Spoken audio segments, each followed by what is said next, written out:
Well, the new sound of Nova Mornings in 2023 is early breakfast. How good is this? Ben, Liam and Bell from 6am and Jodie and Hayesy from 7. Just wonderful. Loving every second of it. You guys are doing great. I love listening to Nova every morning. I love it. It's a really funny show. It's a great show. Jodie and Hayesy. It's the new sound of Nova in 2023. Oh, good morning, Adelaide. Just listening to Abby's news there. Tom Hanks, Razzie for Elvis. I couldn't get into that movie. Have you seen it? Elvis. I didn't know that Tom Hanks was starring in a movie called Elvis. He stars as the manager of Elvis, who some believe contributed to his ultimate death. But it was just a really crappy movie and I couldn't get it. Oh, his ultimate death. Well, thanks for giving away the ending. Yeah, I just sort of feel like Tom Hanks there might be a bit going on behind the scenes where there's just feels like there's a few divish antics. Do you reckon? Yeah. No, I think off that vibe. Nah, I think he seems lovely, him and his wife Rita. Yeah, he's got a good, outstanding son too. He's doing some very good things. Yeah. Hey, what about this 200 cyclists fined during the Tour Down Under?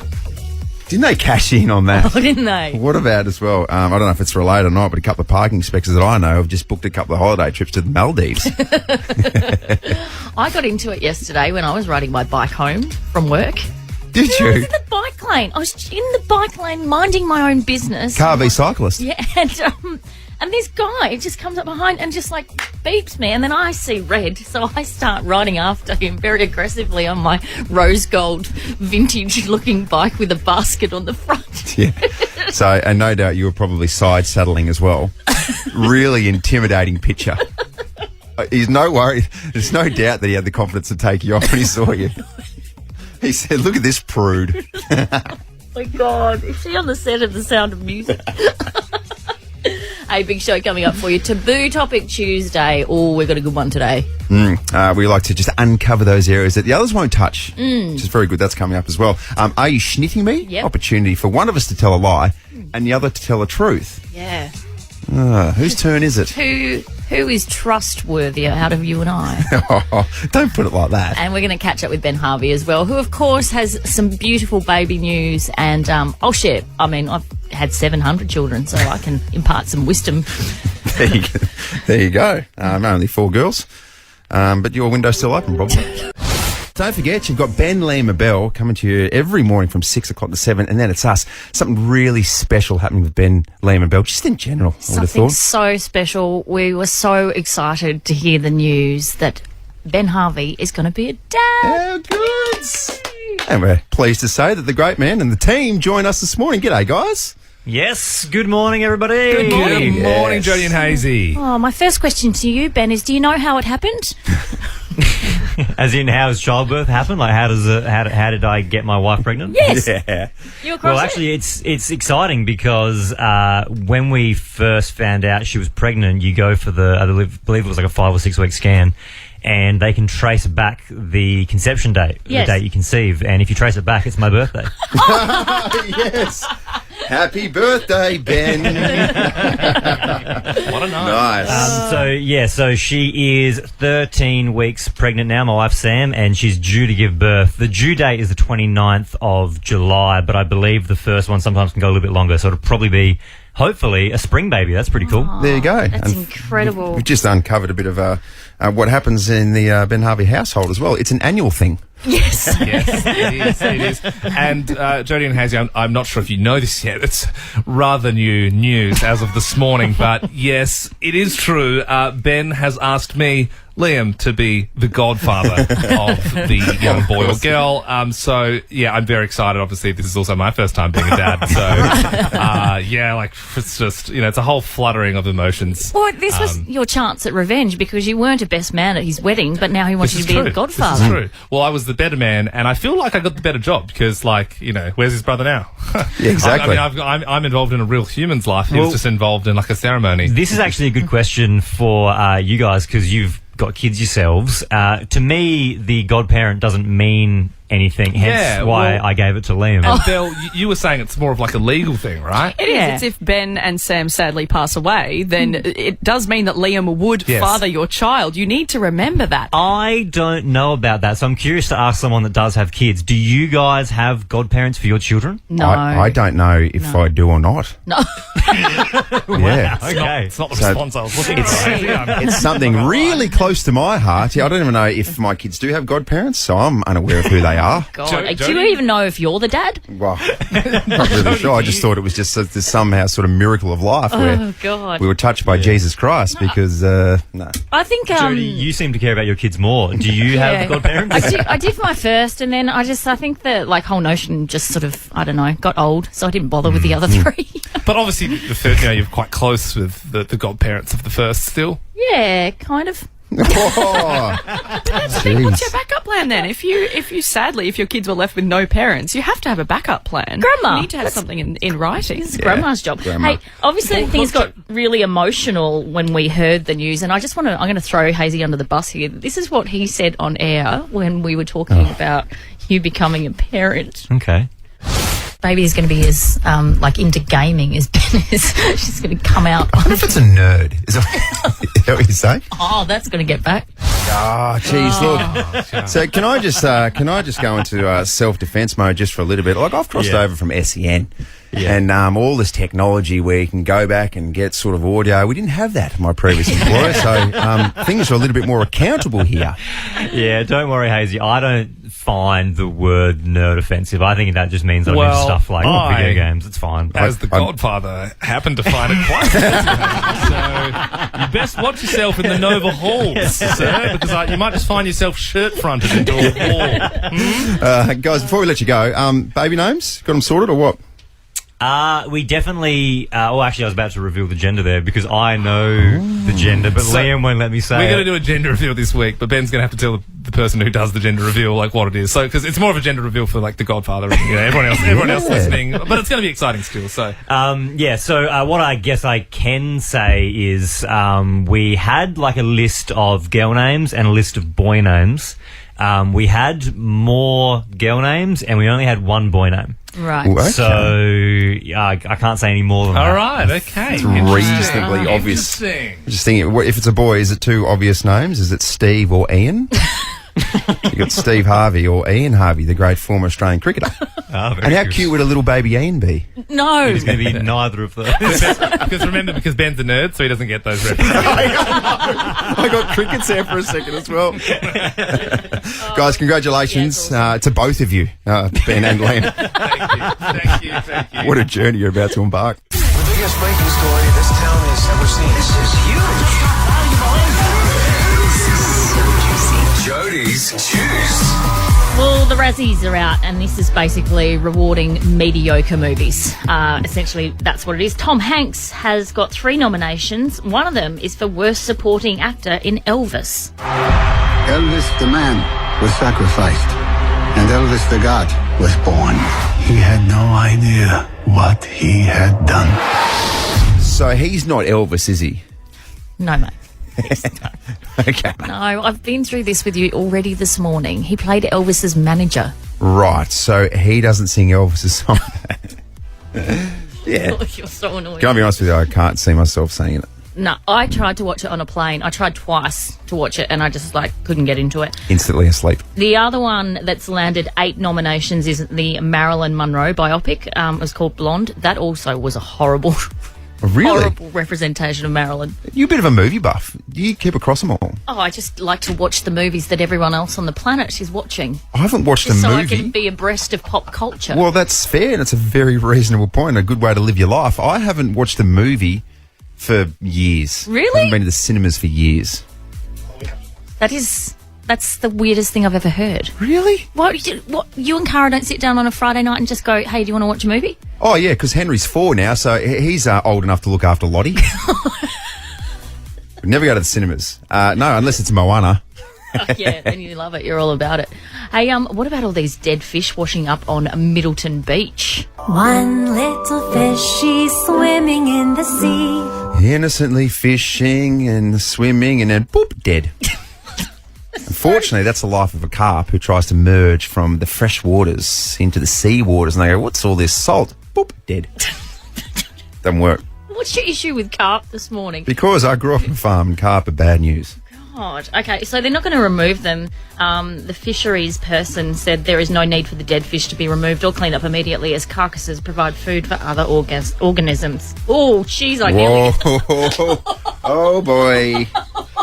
It's like my brain was trying to say this thing, but my mouth's used to saying that thing. Is that what happened there? Did I say it? Did I say it? Oh, I'm not sure. Producer Sean saying no, but at the same time, he's also as bright as a red tomato. Do you have a condition, Sean? What's happening here? Why do you look so mortified if I didn't say it? Oh, God. People are mad at Rebel Wilson. So, basically, she took to Instagram to post from that Beyonce concert in Dubai. And she stayed at the fancy new Atlantis Hotel, which looks absolutely incredible, by the way. But she was there with her partner, Ramona.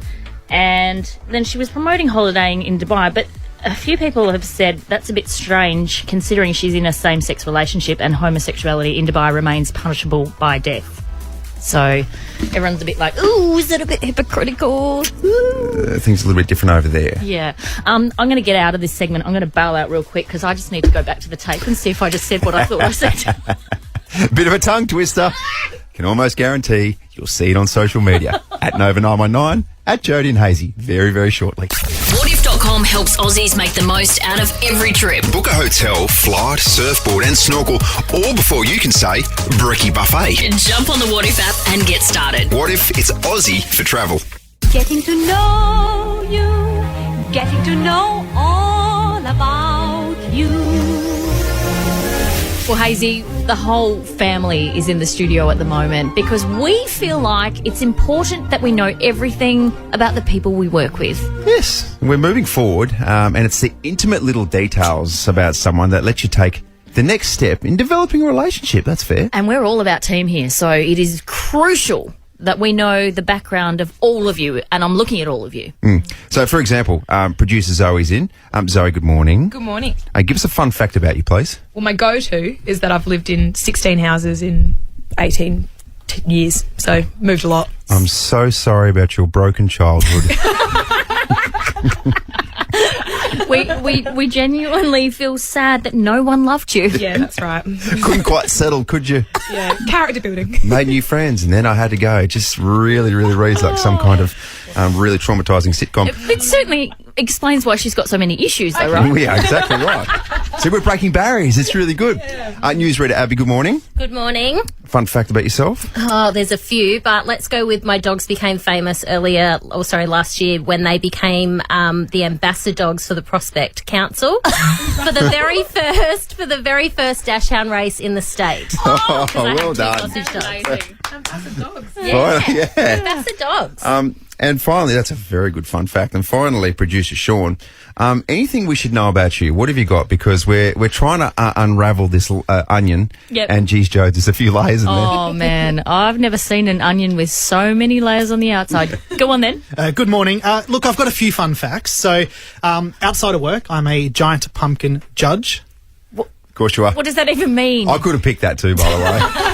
Said nobody ever. So the giant pumpkins, which are about 300 to 400 kilos. Yeah. I judge and MC those awards in Queensland every year. And MC. How do you even judge a pumpkin? Like from size, weight? What is it? Weight. Definitely Okay. weight. Right. So what sort of fee we talking for MC work when it comes to pumpkins? I do it for the love. Yeah. Oh, I could have. Get paid! Could have picked that. I wouldn't have thought that a massive budget. I even pay for my own flights up to Queensland. Oh, sure. Anything else? Look, for the past... Can I just hold you up there? Because the Pumpkin Growers Association of Queensland are going, should we pay an MC? Nah, this idiot wants to do it for free. Look, for the past 10 years, I've been a professional Christmas lights judge. Oh, you haven't. That's not a real thing. Yeah. I, for about a year and a half, played Cash Cow. What? On Sunrise? Anytime Cash Cow was visiting the Sunshine State. Hang on. You were the cash cow? You were the cash cow? When they visited the Sunshine State, so at the Royal Queensland Show and at the Commonwealth Games. Wow. So the cash cow isn't a real cow. Yeah. Real cow. Real cow. Anything else you want to reveal? No, I think that's it. Oh, really? That's it? You good? Yeah. You sure? Nothing That's to see here? Nothing to see here. Okay, because Yeah, I think that's it. Hazy and I, We got sent some stuff. we've done our research. Oh, boy. boy. What about this? Just try and wrap your head around what we're about to say, because this might be an actual thing that I bet you're going to sit there and go, I didn't know that existed. This is Sean Sandilands, producer Sean. Cousin of Kyle, by the way. In June 2015, speaking on 7 News about the opening of a new tunnel in Brisbane. The barricades come down at around 9 o'clock, and among those hoping to be first through is tunnel enthusiast Sean Sandilands. It's just an exciting new way. You look at 10 years ago, we didn't have any tunnels, and now we've got 3. Oh, how exciting. A tunnel enthusiast, are you? Tunnel enthusiast. Sean, I told you when you started that you needed to appear normal. Look, you don't know how exciting it is to go through a tunnel the first time. Yes. Well, Adelaide doesn't have any of them, except for in the hills. Yeah, I know. Well, let's jump back into this little thing with Channel 7. And here's Sean talking about lining up to see such a tunnel. You'll be staking out your spots, so obviously you don't want to cause any traffic issues, but just waiting for that perfect time that they release the gates and you drive on in. Finally, there's a platform for people sending through their text on 0400 919 919 saying, hey guys, any info on the latest tunnels happening in Adelaide? And this man gets very much up and about. Look, I do love a good tunnel. I do love a What good does that tunnel. even mean? What does that mean? Like the tunnels that you drive through. They're very exciting to be. Look, Do we bring up your sexuality at this point? Wait a minute, Doc. Are you telling me you built a time machine? Hazy's on this Daysy. Tuesday, the 24th of January. Welcome. Hope it's a good one for you. Let's take a little trip down memory lane. Let's start in 1976, the 33rd Golden Globes. One Flew Over the Cuckoo's Nest wins. Ooh, cuckoo. That's the one. The chief just voted it was 10 to 9. I want that television set turned on right now! 1984, Apple Computer Inc. unveils its revolutionary Macintosh personal computer. The only problem was you needed a 3-story house to fit it in.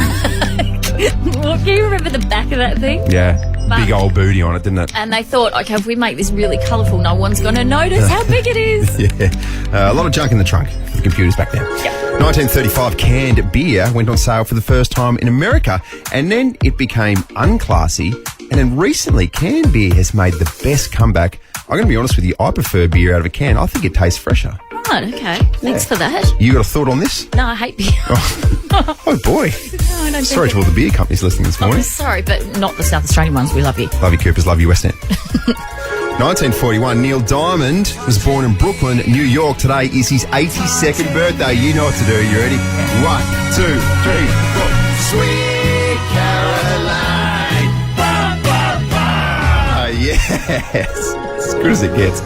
2011, the second studio album by Adele is released, titled 21. You know what to do. You ready? 1, 2, 3, 4. Sweet Adele. Ba, ba, ba. 2019, 17 temperature records broken in South Australia, including the highest ever recorded for capital Adelaide of 46.6. Boy, that's a scorcher. Whoa. I can just see the news headlines before and the experts jumping on saying, make sure you keep your fluids up. When it's 46. That's me. I say that. Shut up. I bet you do. The number one song on January 24 in 1999 was Baby One More Time. So you know what to do. By Britney. 1, 2, 3, 4. Sweet Britney Spears. Ba, ba, ba.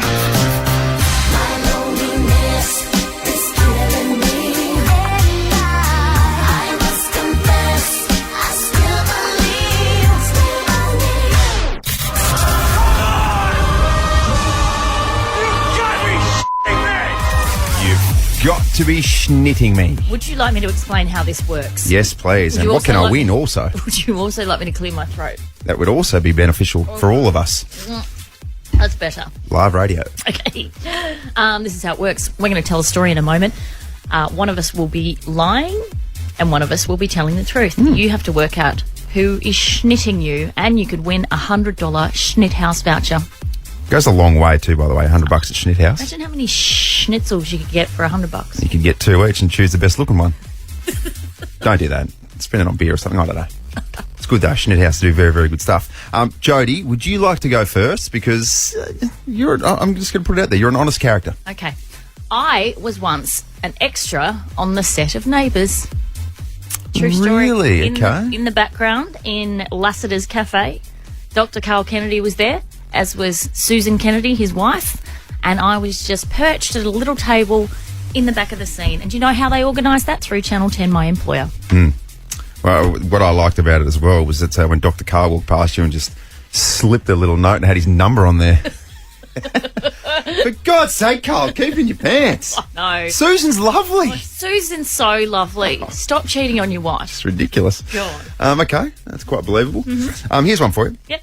I nearly had my arm amputated when I was 12 years old. No, you didn't. Yes, No, I you did. didn't. Yes, I did. Puberty hit me hard, and no, that's a different story. So I cut my elbow in the toilets at primary school. It got infected, and the infection was so bad. And then just imagine a 12-year-old trying to absorb this information from the doctors. They said to me, the infection is sitting on the bone. If it goes inside, and there's a 50-50 chance that it will, we will have to immediately amputate. Oh, my goodness. Yeah, 12 years old, and I'm dealing with that. If that is true, that's horrifying. Yes, and it was my right arm too. Oh, God. And I'm not ambidextrous. Make of that what you will. All right, who's telling a furphy? Who's schnitting you, and who's telling the truth? $100 Schnit House voucher on the line this morning. Courtney from West Lakes. Good morning. Good morning. Okay. Who is telling a lie and who is telling the truth? Okay, well, Jodie, I think that you're telling the lie because I think that you've tweaked it. You did say that you were maybe an extra. I feel like you've had a bigger role, like a cameo or a walk-on with a few lines, ordering something at the bar at the Lassiter's or something like that. So I think you're lying with your extra. Okay. So it's like she's lying, but there's like a hidden compliment to it. Like, surely you'd have a bigger surely role. you had a bigger role than that. We love that from Courtney. Courtney? Yes. As EP Sean just pointed out, I undid myself because I said that I was an extra at the Lassiter's Cafe, and it was actually Harold's Cafe. Can you remember? Ah, meh. So, I most definitely made that up. Well done. Congratulations. Very Winning good on stuff. a technicality. Exactly. Exactly. Real mixed messages here as well, Courtney. So you've got a $100 Schnit House voucher, but can you ever trust Jodie again? Oh, well, if there's another Schnit House voucher, no. We can buy you over. Oh, Courtney, well done. Very good stuff. Congratulations. Are you Thank schnitting you. me? We'll do that again very, very soon. Taboo. It's sweet as taboo. Taboo? Jodie and Hayes's Taboo Topic Tuesday. You would like to call this Taboo Topic Tuesday. Well, this is an opportunity where we touch the subjects and the stories and the questions that I guess the others just don't have the kahunas to grab onto, I suppose. I've always said you've had a big set. Yeah. For example, our debut Taboo Topic Tuesday was covering the thought process and the outline and the goals and everything of a mature age virgin. We're going to go in a very, very different direction with this We one. are. I'm really excited to speak to this gentleman. His name is Chris Dowling. Good morning. Good morning. How are you today, sir? We're very well, thank you, Chris. Now, you, of course, were supposed to have boarded MH370, the flight 370 that left Kuala Lumpur 12:41 local time, carrying 227 passengers, but never arrived at its destination. Talk us through what happened. Basically, I was waitlisted. I was working in Mongolia, and they had some issues with my entry work visa. And my site manager rang me to look at the issues with your visa. We're trying to get it sorted, but you're waitlisted on the flight going out on the 8th of March. And on the Thursday afternoon, they rang me and said, look, we can't get the visa, blah, blah, blah, so we will reschedule the flight as soon as the paperwork comes through. And I was due to fly there on the 8th, and on the Saturday afternoon, I was home, did a bit of clean up, and I had the TV on, and that's when I heard that the MH370 had disappeared. Yeah, so I was supposed to be on the flight, but not having the correct visa entry permits, it was deferred. And so what was your reaction when you saw that plane had gone missing? Total disbelief. I mean, I didn't know what I felt, to be honest. anxious, I was angry, I was even to the point I felt guilty that somebody else must have taken my seat, and that person to this very day is nowhere to be found, and that's something I've carried with me for 10 years. So yeah, it took its toll. And obviously, Chris, like you shouldn't feel guilty at all. But how did you deal with that? It's a bit hard to say because at the time I was going through a relationship separation and financial conclusions and blah blah blah. So that was one of my major focuses. So I suppose in one instance that took the pressure off during the MH370. It took a long time, but yeah. Chris, what do you think happened to the plane? I personally believe it was suicide murder. That's my own personal opinion. I mean, there's all sorts of conspiracy theories, but planes are built in such a way that inbuilt safety and devices do not fail unless someone has had a mechanical intervention and turned off transponders and location beacons and all sorts of things. So, I mean, for the fact that the guy obviously had issues. I mean, it's not the first time. Chris, very quickly before we let you go, will you fly again? Do you fly to this day? I'm still flying. Okay. Get back on and try again. But, yeah, I'll keep flying. And as my father used to say many, many years ago, everyone has troubles in their lives, but always think so. And he said, there's always somebody worse off than you. And I always keep that in my head. Yeah, absolutely. Chris, thank you so much for sharing your story with us this morning. You're more than welcome, and it's been a pleasure talking to you guys. And keep up the good work. We need more of this to dig out the stories of people. And we do survive. That's the biggest thing. Beautiful. That's just an unbelievable story that makes you think. Sometimes you hear stories that really put things in perspective, and that's one of them. I mean, Chris was so lucky in the end, but the way that he's had to deal with everything that's come with it, like it's... like he said, sometimes you do need to count your lucky stars. Is it too morbid to ask people if they've had near-death experiences this morning? No, I don't think so. I'll give you a quick one as well. My brother-in-law, retrieving a football off the roof for his son, fell off the roof and was landing head first, but landed in his pool. Oh, my God. So who knows what would have happened if he landed on concrete, but... that was a moment that shook him up for a long time. And he started to sit there and go, hang on, what if? Yeah, absolutely. 13 24 10, give us a call. Have you escaped death? Have you looked at the Grim Reaper and gone, not today? So let's go to Chris. Hello, Chris. Hey, how you doing? Good. What happened, Chris? So I had a transplant when I was 8 months old, and I've just recently had another one at Flinders. That's a liver transplant? Yeah, that's a liver transplant. I had about a week to live. Oh, wow. Oh, my goodness. How do you... Yeah, I've also been hit by a taxi cycling, and, yeah, I'm just meant to be alive, I think. Yeah, just lock the doors, I reckon, Chris. Stay inside for a few days. Stay home. So they actually told you you've got a week to live, Chris, and then they found a donor, is that right? Yeah, so I went into septic shock, and it was looking really bad, and then one of my nurses, the transplant nurses, came in and said, "We found you one," and started crying, and I had my girls in the car in the hospital, and it was very emotional. Oh, it feels like a scene out of a movie, Chris. Like, what did they tell you? Did they say, "Look, you've got a week to live, and it's not looking good"? Oh, they can't really say that, but they make you comfortable. I was pretty unwell.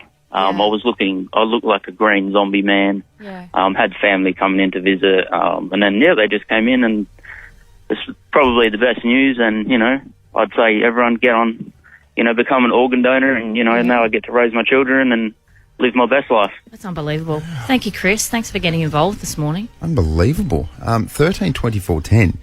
Your near-death experiences. What would you do if you were given a week, Hayesy? What would you do in that week? Jeez, I'm not really sure. What would I do? Oh, I don't know. Spent a lot of time by myself recently, so there'd be some family time in there for sure. Yeah, good idea. It's a very solid, separate question. Nina from Mitchell Park. Good morning, Nina. What happened? Hi, guys. I was living on Kangaroo Island and got bitten by a pygmy copperhead, so one of the most poisonous snakes in Australia. And they had to air ambulance me all the way over to the Women's and Children's here in Adelaide. And the advertiser was waiting to take photos of me as I came out of the ambulance and everything. And it was very terrifying. And how painful, Nina? Well, surprisingly, I didn't even notice properly that I'd got bitten. Right. Because I was running around to try and keep warm as I was waiting for the school bus. And I'd actually stepped on its tail, and it's flicking up and bitten my calf, And I'm riding the bus to school and, just talking about what's happened. And one of the older boys looks down at my leg and goes, and runs up to the bus driver and she got bitten. So he's had to stop it and drove straight to the hospital. So Are they deadly, Nina? yes, they are. No. So, and the snake got away, Nina? No, actually, my stepfather, when it struck up and bit me, I saw it obviously, and I called out for my stepfather. He came running out with a iron poker or one of those things and actually had to kill it. But because the hospital needed to know what kind of antivenom, the poor thing had to go searching through the, where he'd thrown it so he could find the dead snake and bring it back over to Adelaide. Goodness me, Nina. Unbelievable. What an adventure. Bruce from Salisbury, good morning to you. Your near-death experience, what happened? I lived in Alice Springs a while ago, and we all went down to check out the Todd River in full flood.